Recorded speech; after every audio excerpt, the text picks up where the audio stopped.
Parto de una frase de Brumfitt, haciendo un poquito de plurilingüismo modesto, que dice: "A teacher teaches like the person he is". O sea, un profesor enseña como la persona que es. Por eso es que quiero hacer este recorrido, que espero no sea aburrido para ustedes. Trataré de ponerle algunas gotitas de humor. Nací en un minúsculo pueblo uruguayo y el francés no fue nunca una lengua verdaderamente extraña o extranjera para mí, pues los miembros de mi familia paterna pertenecían a la onda migratoria que hacia 1850 deja una región francófona, los valles del Piamonte italiano, para instalarse en el Río de la Plata. Tuve entonces el regalo de haber nacido en un hogar trilingüe. Toda la familia de mi padre hablaba el patois o el dialecto del Valle de Aosta. Sabía francés, pues era la lengua culta de la región de mis bisabuelos, y además hablaba español. A la edad de 10 años, mis padres, protestantes convencidos, decidieron que la ocupación de su hija en la escuela era insuficiente y que sería conveniente llenar un poco las horas de ocio con estudios complementarios. Fue así que asistí a las lecciones de piano con el único profesor que vivía en el pueblo. ¿Cómo describir el pánico que el teclado producía en mí o el sudor glacial que perlaba mi rostro cuando el joven profesor me pedía el solfeo? De un carácter decidido y tenaz, a pesar de que era bastante chica, resistí con todas mis fuerzas. No me gustaba el piano, no me gustaba la música. Pero para convencer a mis padres era necesario proponer alguna cosa en lugar del piano. Fue así que los cursos de francés entraron en mi vida y que yo hice mi entrada triunfal en el mundo de un idioma extranjero. Conocido por todos los que enseñaban francés en esa época con el método directo, en los años 70, se usaba entonces el libro Moget, que llamábamos comúnmente el Moget Bleu. Este libro abría ante mis ojos a lo largo de las clases un mundo extraordinario y apasionante, en el cual yo no descubría ni falsos diálogos, Monsieur Puren, ni función referencial omnipresente, ni centros de interés, ni largas listas de vocabularios con palabras exóticas como le mat de cocagne, o sea, el palo enjabonado, o los nombres de las hembras de los animales, la truie, la nesse, la pigeon y la hase. Todos femeninos irregulares, para los que no saben francés, del masculino común, ¿no? Eso en la página 164 de Moget Bleu. Adoraba a la petite Hélène, porque era curiosa, como yo. Pierre, su hermano, no tenía tanto charme, porque no era ni beau ni laid, ni lindo ni feo. Las lecciones de Madame Gonnet me abrían perspectivas impensadas. A los franceses se les hacía agua a la boca delante de un plato de caracoles, esos pequeños moluscos que yo aplastaba alegremente los días de lluvia porque devastaban el jardín de mi abuela. Y comían queso al final de la comida, haciendo que nosotros en casa lo cortábamos en pequeños cubos como aperitivo con el vermut del domingo.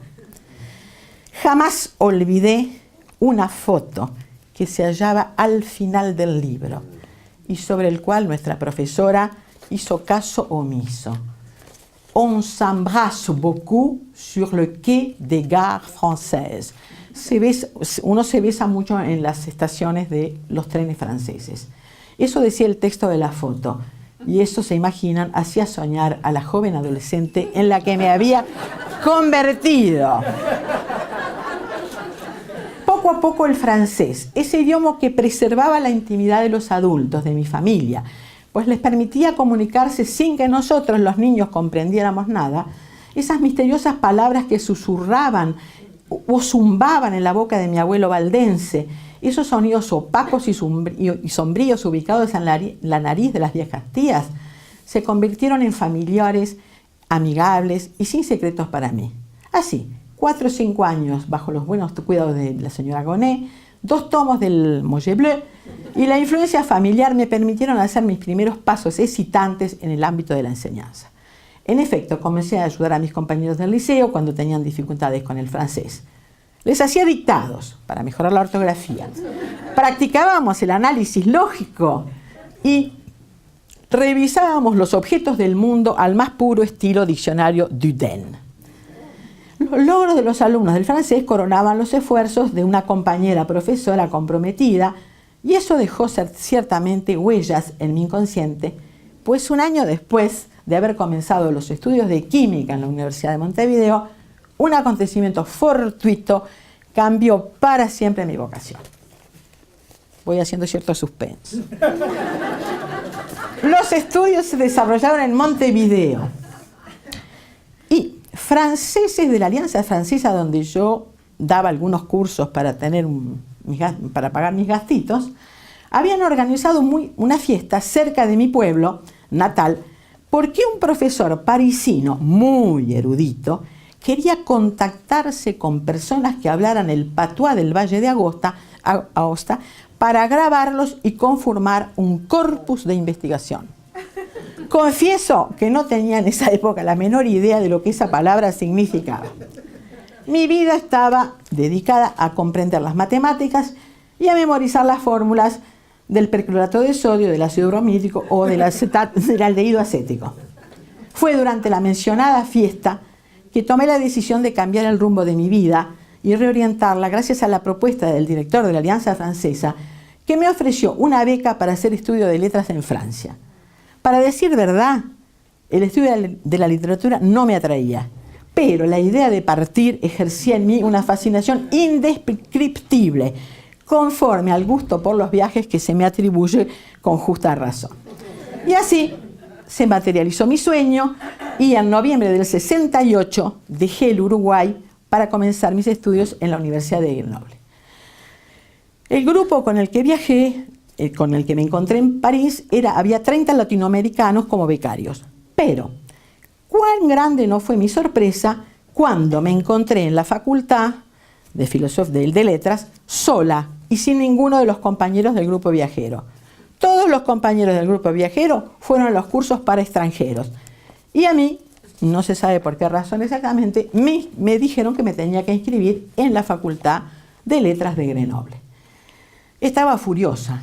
En ese momento yo era incapaz de hacer un análisis objetivo. Pensaba lo peor de esa señora que me empujaba hacia un mundo que presentía pleno de sufrimiento y angustia. Vivía en la sensación de que todo me faltaba. En la escuela secundaria había estudiado la literatura uruguaya y algunas obras latinoamericanas. Conocía los grandes movimientos históricos y sociopolíticos de Uruguay y Latinoamérica. Y tenía un mínimo de cultura general adquirida por mis lecturas. Pero en el terreno de la literatura francesa tenía muchas carencias. Conocía poesías, porque en la época, cuando uno pasaba un examen de la Alianza, había que hacer la recitación. Había hecho incursiones en el Lagarde de Millard para buscar datos que pedía el profesor de literatura. Pero las partes constitutivas de la dissertation française, los profundos misterios del commentaire composé y la diferencia entre este y el comentario de texto se me escapaban por completo. Seria y responsable, y tal vez un poco maníaca, corrí a la librería más próxima para adquirir los manuales salvadores que pudieran permitirme superar las falencias que tenía. Volví con un bolso que explotaba de libros con títulos prometedores. Les grands écrivains par la dissertation, Clés pour la littérature, la composition française en 100 dissertations. Todos libros para aprender a escribir disertaciones. Encerrada en mi dormitorio durante jornadas enteras, escruté esos libros convertidos en Biblias. Estudié los autores y los grandes movimientos literarios. Enrolándome inconscientemente en aquello que iba a convertirse en mi ángel salvador, la didáctica, yo me inventaba para mí misma simulacros de examen en tiempo limitado. Entonces, me ponía un tema y en el tiempo que había que hacer el examen, trataba de escribir primero el plan détaillé, como el plan detallado, como dicen los libros, y luego el resto. Todas las mañanas la mucama española vaciaba un tacho de residuos llenos de hojas de papel a donde yacían borradores sobrecargados de borraduras que traducían las carencias, por supuesto, pero también la nostalgia y la sacudida profunda del desarraigo. Intentos vanos, resultados magros y descorazonantes, materializados en los comentarios de los profesores. Organización torpe del deber. La reflexión es poco satisfactoria, conjunto bastante superficial. En ese panorama negro de mis comienzos universitarios había, sin embargo, elementos positivos. Primeramente, debo señalar que se me hacían siempre observaciones elogiosas en cuanto al estilo. El estilo es muy correcto, gusto y sensibilidad en la escritura.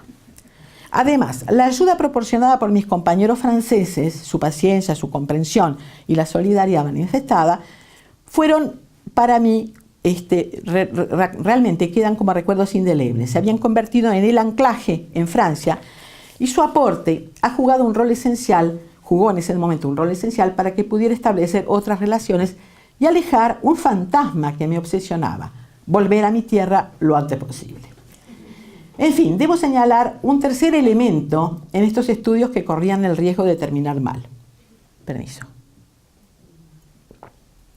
En ese entonces, los cursos de letras modernas estaban organizados en créditos o unidades de valor.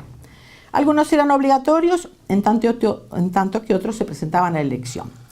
Yo tomé un montón de cursos que no eran obligatorios. Fonética, gramática, traducción al español, iniciación a la lingüística.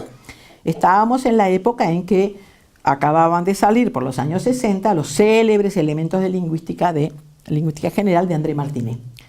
En mi mente, estas materias se oponían totalmente a los créditos literarios. Y para mí era fácil cursar eso. Y esto por varias razones. Para comenzar, mis conocimientos teóricos previos de la gramática del francés y la lengua española me permitían tener un cierto número de éxitos. Por otro lado, sentía que si me esforzaba podía destacarme. No era difícil aprender la transcripción fonética, el sistema fonológico, compararlo con el español, saber les liaisons interdites y les liaisons facultatives, las ligazones de palabras obligatorias o no. Esto se asemejaba de alguna manera a la química que yo amaba, en la medida que había una racionalidad, una lógica, un rigor que desgraciadamente yo no estaba en condiciones de encontrar cuando se analiza palabra por palabra un texto literario para aprender lo que el autor ha dicho y verbalizarlo, comillas, sin hacer paráfrasis, como decían los profesores de la época. Me pregunto, ¿podemos saber lo que el escritor ha puesto en un texto en un momento dado? Acá esto me recuerda al pensamiento de Valéry, que una vez en un aula manifestó que hacían la interpretación de su texto y cuando le preguntaron si estaba de acuerdo, dijo que no era eso lo que había puesto, pero que en realidad el verdadero sentido de un texto nunca se sabe. Y para mí esto siempre ha guiado mi espíritu, porque me gusta sucumbir al milagro de las lecturas plurales, renovadas, diferentes y enriquecidas cada vez que se recomienza. Paso a describir ahora el cambio de rumbo. Fue entonces gracias a esos créditos libres que cambié de rumbo en sentido propio y figurado. El gusto que le había tomado a esas materias después de los 2 primeros años de letras modernas me hicieron viajar a París e instalarme en París y comenzar a asistir a los cursos del Instituto de Fonética de la Rue de Bernardin, donde se me proponía lo que yo deseaba profundamente. Cursos variados, profesores dinámicos, cuyos nombres han llegado a ser célebres por su contribución a la investigación, tanto en la lingüística como en la lingüística aplicada. De esa etapa destaco particularmente los encuentros que Robert Galison propiciaba con los autores de manuales de textos de enseñanza de idiomas, lo que llamamos comúnmente un manual. Recuerdo en particular 2, el encuentro con Guy Capel, autor de La France en direct, y con Frérot, el que había hecho Frère Jacques. ¿Qué fue lo interesante de estos encuentros?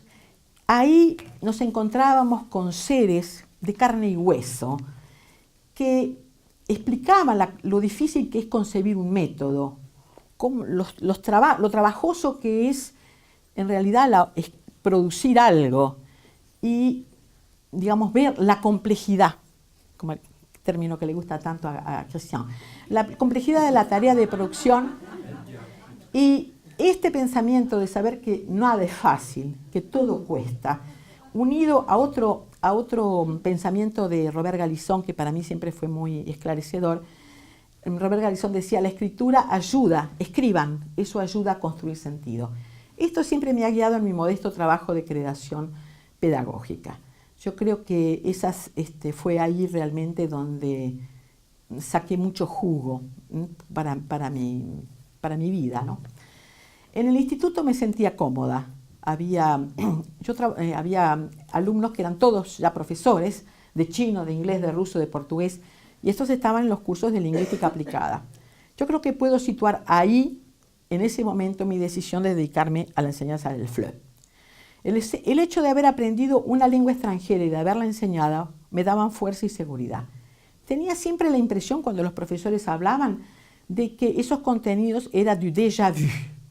Era fácil para mí imaginar la situación del alumno que tiene dificultad para segmentar la cadena sonora de un diálogo, para aprender el sentido de un enunciado sin pasar por la traducción, como era en la época, ¿no? Memorizar secuencias percibidas o memorizar secuencias que siempre los alumnos dicen que son largas y que va muy rápido. En tanto, estudiante de FLE, había vivido esa curiosa sensación de extrañeza frente a la lengua extranjera, a donde el desasosiego y el placer están uno junto al otro, disputándose el terreno. Porque si bien es cierto que se está desconcertado por una melodía que la boca tienta vanamente de seguir, que la crispación nos domina, que el reír de los otros muestra impiadosamente nuestras debilidades lingüísticas, no es menos cierto que la incorporación progresiva de sonidos rebeldes, la posibilidad de comenzar a atribuir sentido a los enunciados y a utilizarlos convenientemente, crea muchas ilusiones y momentos de verdadera gloria.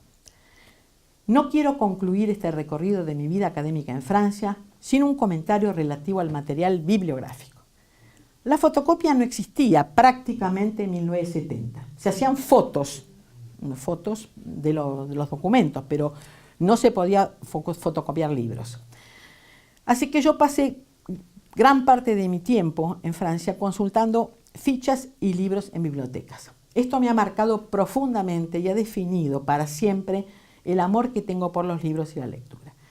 La rapidez de las búsquedas bibliográficas por internet y la profusión de material al que se tiene acceso me seduce, pero nada es comparable a la textura de un viejo libro desenterrado quién sabe dónde, o al olor de un libro nuevo, o a la disposición de colores y letras sobre la tapa de una revista científica.